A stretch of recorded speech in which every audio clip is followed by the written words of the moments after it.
Hey everyone, welcome back to LearnEnglishPodcast.com. I'm Wason, your American English coach. If we're talking faster than a Chicago L train, tap the settings gear and slow us down. Comfortable ears remember words better.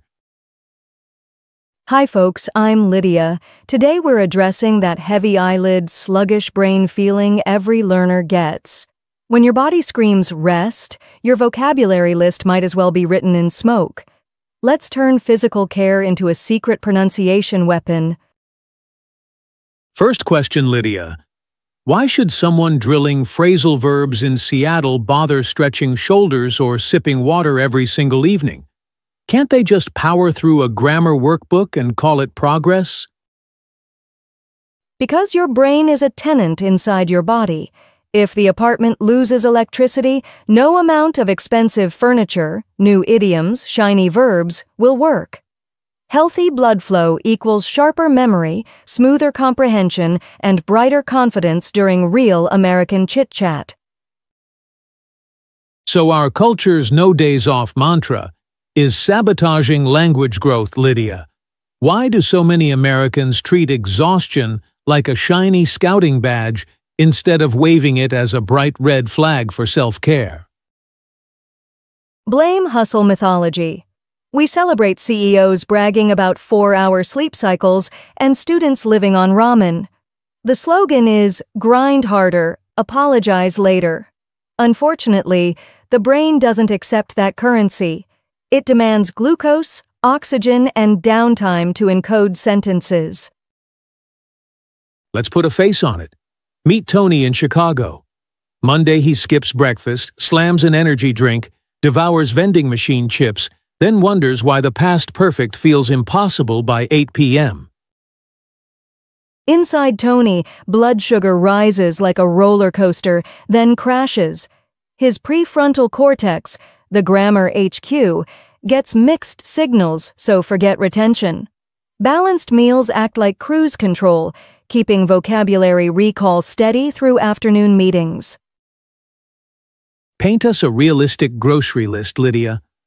What 3 low-effort food swaps could an overworked Houston night shift nurse adopt tonight in under 5 minutes without draining her paycheck at the upscale aisles of Whole Foods? First, trade that second cola for a tall water bottle. Dehydration mimics fatigue. Second, swap candy bars for trail mix, combining protein and fiber. Third, prep turkey lettuce wraps on Sunday. 5 portions cost less than 2 drive-through breakfasts. Movement time. Many learners hear exercise and picture Instagram gladiators flipping tires. How do we sell gentle, sustainable motion to someone who feels like a drained phone battery, craving extra English minutes, not an expensive gym membership? Rebranded as body brushing. Just as you brush teeth, brush muscles with micro moves. Park farther from the office, climb 1 flight of stairs, stretch hamstrings while the Keurig brews. Crumbs of motion add up to a mobility banquet. Americans adore statistics, Lydia. Give us the magic minimum, a number science supports, that elevates memory and mood without devouring precious weekends. Our listeners want something they can proudly program into their fitness tracker. About 21 brisk minutes daily, roughly 150 minutes a week. Walk the dog, power vacuum the living room, or dance through 2 Taylor Swift songs while meal prepping. Consistency beats intensity every time. Sleep confessions. I once graded essays until 3 a.m., then forgot my lesson plan by sunrise. Explain how sleep acts like the save button on a laptop, archiving fresh phrases before students even believe the backstage magic. During deep sleep, your hippocampus replays daytime drills like a DJ looping tracks. Synapses strengthen. Vocabulary shifts from short-term to permanent storage. Skip REM cycles and yesterday's idioms evaporate faster than Snapchat stories. Our chat is lighting up with caffeine emojis. Viewers ask, if I can't greet 9 a.m. without a venti latte, Is that proof I'm carrying sleep debt bigger than student loans? Probably. Another quick diagnostic. Reread the same English paragraph twice and still blank on meaning? Your cognitive tank is running fumes. More espresso masks the gauge but doesn't refill the engine. Mid-show pit stop. You're watching LearnEnglishPodcast.com. If words zoom faster than NASCAR, click the gear icon and cruise at 0.75x. Learning is a scenic road trip, not a drag race. Let's reinterpret pain. Instead of viewing aches as enemies, treat them like push notifications. A sore neck says, "Update posture now." Ignore it and the app, your body, crashes, forcing unscheduled downtime. Personal proof. I muted my lower back notifications. 2 weeks later, on a chilly November morning, I couldn't bend to tie shoelaces. What first aid steps should learners take when their body whispers instead of screams? Follow the PAA rule. Pause, assess, address. Pause tasks, assess with gentle movement or hydration, address with stretch, heat, or professional advice. Early action turns 6-week injuries into weekend detours. Switching gears, rituals versus routines. Why does lighting a candle before study feel easier than merely scribbling review verbs on a dry checklist? Same action, different vibe. What's the psychology here? Rituals engage emotion. Candlelight, soundtrack, or peppermint tea signals your brain, this matters. Pay attention. Dopamine and novelty chemicals fire, hooking the habit loop. A plain checklist triggers 0 sensory cues, so motivation fades. Challenge accepted. Craft a 5-minute morning ritual that a frazzled Miami commuter can complete before I-95 traffic steals their soul and chance to review yesterday's vocabulary. Wake, drink 10 ounces of water, perform 3 neck rolls, speak an affirmation, "I'm mastering new phrases today," while opening blinds, then read a motivational quote aloud. 5 steps, 5 minutes, energy plus pronunciation warm-up secured. Hydration and memory. Give us the nerdy connection, Lydia. Some viewers still imagine water is only for marathoners. What's the scientific scoop showing a simple sip can instantly sharpen synonyms today? Your brain is over 70% water. Even a 2% loss thickens blood, slowing oxygen delivery like traffic on the 405. Mild dehydration cuts short-term memory and attention by nearly 30%, enough to erase yesterday's phrasal verbs. Zoom fatigue wrecks posture. Suggest a stealthy 10-second micro-stretch listeners can sneak between virtual rooms without weirding out coworkers. Their spine and next phrasal verb test will thank you. Sit tall, clasp hands behind head, press elbows back while inhaling deeply. Exhale, drop chin to chest. 2 slow breaths reset upper back muscles, open lungs, and refresh mental bandwidth faster than scrolling Instagram. Stress hormones hijack memory. Give 2-minute rituals that drop cortisol before an English speaking test, Lydia. Students crave quick hacks when palms sweat and brains freeze up. Try box breathing. Inhale 4, hold 4, exhale 6, for 5 cycles. Heart rate falls in 90 seconds. Follow with power posture. Stand, shoulders back, hands on hips. Confident stances slash cortisol almost instantly. Celebrating micro wins keeps motivation buzzing. Hand us a journaling template to record both body care actions and language victories. People skip diaries unless prompts stay simple and fast. Use 2 columns. Left, body boosts, water, stretches, bedtime.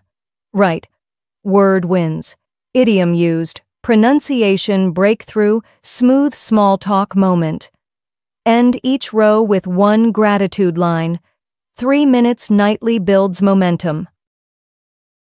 Obstacles happen. Late shifts, toddler tantrums, summer thunderstorms. Explain the if-then strategy that preserves healthy habits when Plan A crashes. Learners need backup moves for chaotic American schedules. Draft contingency pairs. If meeting runs long, then walk during the call. If rain ruins park jog, then follow a 10-minute YouTube stretch. Predetermined choices bypass decision fatigue and shield progress from plot twists. Late-night snack attacks derail diets and vocabulary revision. Suggest a realistic 11 p.m. option that satisfies cravings yet supports morning focus. Lydia, ice cream guilt kills motivation too often. Keep single-serve Greek yogurt cups chilled. They deliver protein to steady blood sugar, open in 30 seconds, and feel indulgent with a drizzle of honey, far kinder than demolishing half a pepperoni pizza. Social accountability multiplies success. How can learners recruit a wellness buddy by text without sounding judgmental in straightforward American workplace culture? Frame it as teamwork. Text a colleague. Fancy a quick stretch break at 3? My smartwatch nags me. Shared humor reduces resistance. Soon you'll swap water emojis, walk selfies, and tricky idioms, strengthening health and vocabulary together. Many confuse healthy soreness with injury, then avoid movement. Clarify the difference so our audience doesn't trade progress for couch immobilization out of fear today. Mild soreness feels dull, symmetrical, eases with light activity. Injury pain is sharp, localized, worsens when moving. Rule of thumb, if discomfort disappears after a warm-up lap, you're safe. If it spikes, pause and seek help. Language tie-in time. Lydia, weave the idiom "hit the sack" into an authentic American context so learners know when it's appropriate to announce bedtime without sounding robotic tonight. Sure. After a Texas barbecue at 9 p.m., you might yawn, stretch, and say, "I'm stuffed and exhausted, I'm gonna hit the sack." Everyone understands you're off to sleep, not literally punching pillows. Teach a polite workplace question, checking on a coworker's rest, using today's vocabulary.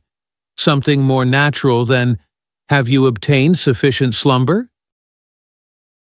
Try, "Hey, you've been grinding hard. Did you manage to get decent shut-eye last night?" It uses shut-eye as friendly slang and shows concern without sounding nosy. People appreciate the check-in. We're sprinting toward the finish line, Lydia. Fire off a final recap of our 8 body-mind pillars in one concise mega-sentence for clarity. Respect your one body. Swap punishment for gratitude. Fuel with balanced food. Hydrate often. Move daily. Guard sleep. Heed pain early. Transform routines into uplifting rituals. Each pillar boosts memory, mood, pronunciation, and overall language stamina. Quick practicality test. Imagine you're in a Phoenix office at 4 p.m., eyelids drooping yet deadlines looming. Manager hovers nearby, co-workers look stressed. What polished sentence, using today's tips, invites a 5-minute stretch and water break without sounding lazy? Try, "Hey team, can we take a quick hydration and stretch pause?" Fresh blood flow might spark better ideas for that client email. Inclusive, benefit-oriented, upbeat.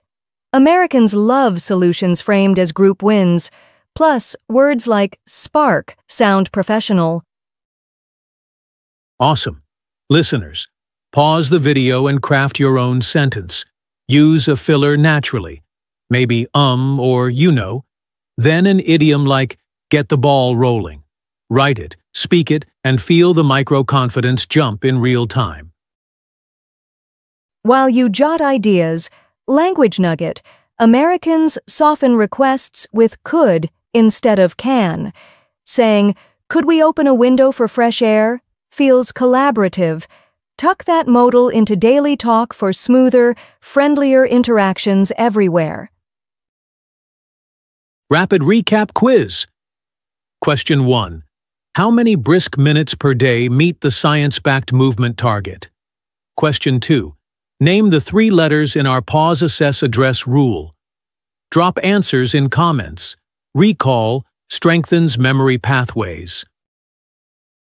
Before we wrap, connect body care with pronunciation. Read, Peter Piper picked a peck, right after 10 push-ups versus after a couch binge. Airflow control and articulation improve when lungs are energized and spine aligned. Your challenge this week: hydrate, move, rest, then record yourself speaking for 60 seconds. Compare it with a tired, dehydrated version. Post observations. Shared experiments transform advice into personal evidence.